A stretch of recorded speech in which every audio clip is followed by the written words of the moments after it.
Tere kõikidele pokkerisõpradele, räägiksin natuke meie Turnapro turniiritiimist, täpsemini, kuidas seal kandideerimine ja õppimine välja näevad. Kõigepealt siis kandideerimine, meil kõigepealt oleks vaja teatud eelteadmisi pokkerist ja nagu mingit teatud põhja, et vähemalt madalamates limiitides suudaks nullis olla, et oleks nagu vähemalt mõne kas raamatu läbi lugenud või mingil määral kindlasti mõnisada mängu juba mänginud ka. Meil on ka enda ABC foorumis selle kohta õppematerjali, et kui tahta õppida. Ja kõigepealt oleks turnapro.com kodulehel sooviavalduse esitada ja siis saadame niisugused täpsustavad küsimused ja siis kui ikka on soov, siis täidad need küsimused ära ja vaatame üle, et kelle me nagu sinna prooviperioodile võtame ja siis tõenäoliselt teeme ka niisuguse algajamate grupi, kus lihtsalt vastame kuidagi algajamatele küsimustele. Ja siis tuleb nagu prooviperiood. Ei, rahalist sissemakset õpilased ei ole, et meie ärimudel on õpilase mängulisest kasumist osa saada. Prooviperiood on lihtsalt siuke madalal mäng ja intensiivne õppimine, et mängijal peaks olema 20 tundi või rohkem nädalas aega õppida ja mängida ja siis me anname ta ligipääsu enda materjalidele ja siis esialgu oleks vaja madalates limiitides siuke turbomängu põhi korralikult selgeks saada, et siuksed enne flopi otsused kuni 20 pimepanuse sügavuseni, et need võimalikult selgeks, et siis saab nagu edasi liikuda ja kui on näha, et mängijal seda tööeetikat, töötahet, areng toimub ja nagu potentsiaali on, siis võtame siis saab prooviperiood läbi ja siis nagu täiskohaga õppimise peale. Alguses on siuke rohkem õpilase omalooming, et meil on materjalid ette antud ja prooviperioodil seda õpetaja tähelepanu nii palju ei ole või tegelikult kogu see protsess on küllaltki siuke iseseisev õpe ikkagi, et tall annab nagu õppematerjalid ette ja korra nädalas võib-olla mõni õpetaja vaatab natuke üle, teeb ühissessi korra nädalas, aga üldiselt tuleb ikka ise aktiivsust üles näidata. Ning õpilasele antakse siuke blogi pidada või päevik meie suletud foorumis, kus ta peab siis kajastama enda arengut, mängude arvu, kasumit, kahjumit, mis ta õppinud on, et oleks näha, mis õpilane teeb ja mõtleb. Ja siis nagu selle pealt saab siis järeldada, et kas saab teda juba järgmistesse limiitidesse lasta rohkem. Prooviperioodil on see küllaltki väike, mõnikümmend eurot või võib-olla kuni mingi 100-200, kui mängija ikkagi õpib ja edasi liigub, aga siis kui mängija on juba arenenud ja edasi liikunud, siis võivad ka investeeringud suuremaks minna, et sõltuvad sellest, kui kaugele mängija oma mängutasemega jõuab ja mis tema tasemele vastavate limiitide jaoks vaja on. Netis veel väga kõrgeid limiite ei ole vallutatud, et muidugi netis on mängud palju raskemad. Netis siuksed kuni 50 mängivad meil mitmed, aga see ongi juba tänapäeval netis päris raske, et laivis on mitmed meil juba 300-st siin põhiturniiri Eesti meistrikatel mängis päris palju, 15-20 meie õpilastest. Ja siis 1000-sel on mitmed käinud, paar kutti on meil ka EPT-del juba käinud, et esimene õpilane sai juba EPT põhiturniirile 5300-selle ka peale. Et põhimõtteliselt meil osad õpilased on sinna live-hierarhia tipu, mitte päris lähedal, aga sinna küllaltki asjalikule tasemele juba jõudnud. Koos meiega kindlasti on võimalik ka neid limiite mängida, õppida neid mängida.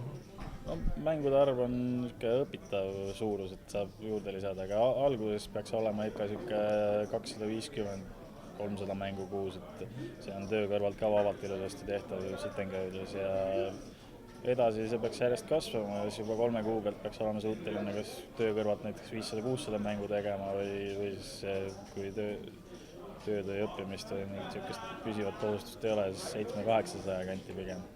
Kui tunned, et pakub siiski huvi siuke väljakutse ja amet, et võtke julgelt ühendust. Tere, oleme kinni püüdnud Revo, kes on ka meil siis 11. aprillil põhiturniiri finaallauas. Tere! Tere, tere! Mis sa teed siin? Mängid Omahat, vaatan? No proovin jah praegu natukene veel kergemaid mänge. Kas positsioonid on välja loositud, strateegiad on valmis 11-ndaks? Positsioonid loositi välja vist jah üleeile juba isegi ja mul vedas, ütleme nii. Et agressiivsed mängijad on paremal, vähem agressiivsed vasakul ja ma olen rahul selle loosiga. Natuke on ka eeltööd tehtud, et kes mis on, kuigi ma enamike mängijaid tean sealt lauast, nii et. Kuidas sa kommenteerid, kas kohtade välja loosimine nagu ennem finaallauda, on see nagu pigem hea märk või halb märk?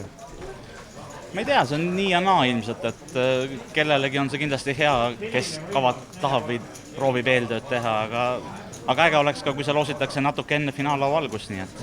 Olen ka vestelnud sinu konkurentidega, on samamoodi, nad on teadlikud nendest loosikohtadest ja vastavalt sellele teevad ka oma strateegiaid. Just, ei, see on oluline, see kohaloos nagu määrab laua dünaamika täiesti. Meil on 3 naist on finaallauas, kuidas sa kommenteerid seda?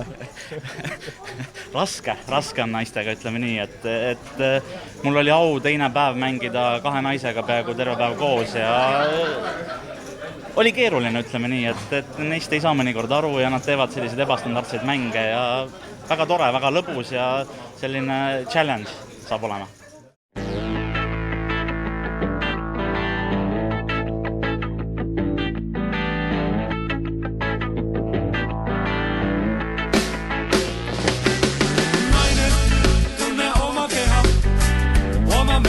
Ja mis teha? Naine, sina oled kena. Jälitan sind ma näljasena. Naine, olla tahan sinu. Mina sinu ja sina minu. Naine, see on ilus sõna. Ja targem veel kui vana sõna. Naine.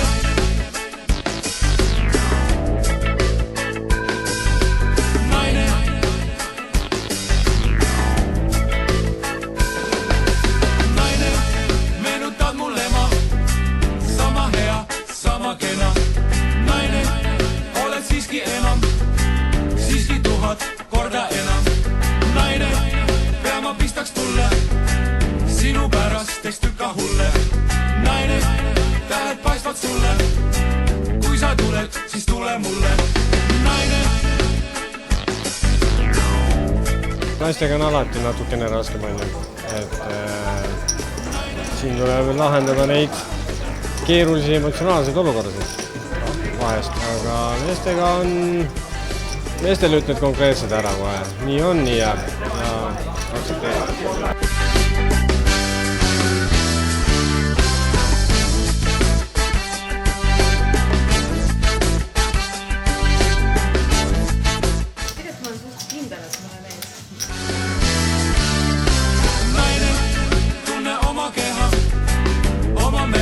Ja mis teha? Naine, sina oled kena. Jälitan sind ma näljasena. Oleme kinni püüdnud siis 3-kordse Eesti meistri Veiko Aava. Tere, Veiko! Tere, Maris! Räägi, kuidas on Eesti meistrivõistlused sul läinud? Võib isegi mingil määral rahule jääda, et 2 käši, neid game finaallaud. Täna küll kahjuks ässad versus ässad, koju minek, aga Ässad versus ässad? Jah, kuigi Hailõus, jah, ta isegi juhtis mind oma käega, nii et lihtsalt juhtus pre-flopist läksid sisse. Aga see selleks. Et aga ei, ma olen rahul, väga hea festival, väga palju häid vanu sõpru, hea struktuurid ja lõpuks pikki vaidlusi me saime kõik paika, et ikkagi see Hailõu täna toimub ja kõik, et vainat, kõik on okei. Kuidas kommenteerid, hüppan teemalt kõrvale, mitte kõrvale, kuid finaallauas on seekord uskumatult 3 tublit Eesti naist, kes mängivad pokkerit finaallauas? Absoluutselt, ma olen alati näinud aastast aastasse, et tegelikult naiste tase on väga heaks läinud ja okei, 3 võib-olla on üllatus, 2 ei oleks mingi üllatus enam olnud, et kõik on tublid, et Mareton ja Siiri on väga agressiivne, Elina hea juhendaja kindlasti oma abikaasa näol, et why not. Aga kellele pöialt hoiad põhiturniiril? Mul on nagu 2 siukest huvitavat tegelast, kes on nagu Revo King, kellega ma olen ise 2008 aasta heads-upis ja kes ei siis kahjuks või õnneks mind teiseks ja Raigo Vakra, keda küll kõik maha kannavad, aga ma loodan, et selles mees on kindlasti midagi peidus ja kindlasti tuleb veel välja sealt oma mingi stackiga, mis ta veel on ja teeb seda. Räägime natuke hobidest, kellel on kalapüük, kellel on jalgrattasõit, millega Veiko vabal ajal tegeleb? Veikole meeldib hästi palju filmi vaadata, Veiko on avastanud enda jaoks spordi üle 20 aasta, võib isegi Viljandi järve jooks 1. mai, kui sõbrad kutsuvad ja ootavad, jah, et ei ole nagu küsimus selle koha pealt. Et lihtsalt kesk ja rõõmud. Kesk ja rõõmud, nagu super, aga ütleme nii mina olen saanud pokkeris väga palju väga häid sõpru. Kuidas sul nende sõpradega on? Täpselt sama, et kas me võtame nagu sind ja härrad, kes kaamera taga on ja neid teisi 10 või isegi 100 inimesed loomulikult, et kuigi on nagu raha peale mängija ja inimesed võiksid nagu tavaliselt raha tülli ja võiksid nagu kadedad olla, samas nagu see mäng on nagu hästi palju liitnud ja see tutvus- ja sõprusringkond on nagu nii lahe ja nii fun, et nii palju erinevaid inimesi, nii palju erinevaid elualadelt, et see on nagu hästi tore, et see on nagu tõsiselt tore, et ma mingit grammigi ei kahetse neid kõiki asju, mis siin on. Jah, pean nõustuma sinuga täpselt samamoodi, et olen ka sinuga tuttavaks saanud seoses pokkeriga. Esimest korda ma mäletan, kohtusin sinuga, sina mind ei mäletan, mängisime ühes lauas, oli Pärnu meistrivõistlus 2011, kus ma õnnestus isegi foldida rahadesse, sul oli siuke uhke särk oli selles sinine kaartidega. Ja, ma mäletan seda väga hästi kindlasti, sest see kord oli ka Paavo Korko oli kindlasti, see arvatavasti mingi pokkeri proode mingisugune üritus, mis üleval saalis oli mingi... See oli olümpikuturniir. Jah, et mingi, see oli väga lahe ja suvi ja Pärnu ja kõik see kõlab väga hästi, et selle kohta oligi nagu hästi fun. Loomulikult, et ma ei suuda kõiki nagu lihtsalt meelde jätta. Mind juba siis teati võib-olla, mind ka teati, aga kõiki mina ise teadnud on. Et see oli lahe jah, ja mõtleme praegu kõik need suvepäevad või talvepäevad ja meistrivõistlused vahest sa tuledki siia, sa näedki neid inimesi täpselt, keda sa näed aastas korra või 2 heal juhul, et täna on olnud siin kõik kohal. Absoluutselt ja see on nagu hästi fun ja et mina nagu isiklikult ma olen ikkagi tööinimene öelda antud hetkel ja mina võtangi täitsa nädala puhkuse ja mängime ja kõik on lahe. Kui see nägina peale tõesti otsustab supermooli kasuks nupud sisse ajab, siis tahaks näha loogi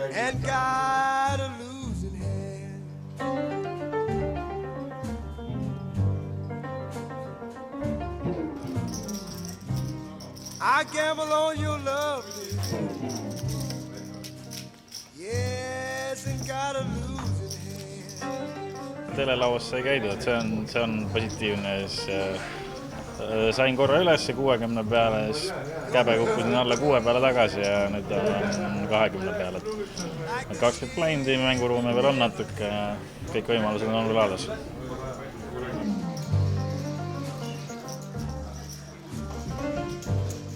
While I was playing fair, baby, you played a cheat game.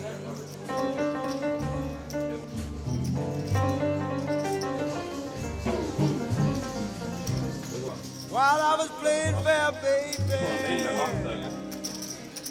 you played a cheat game.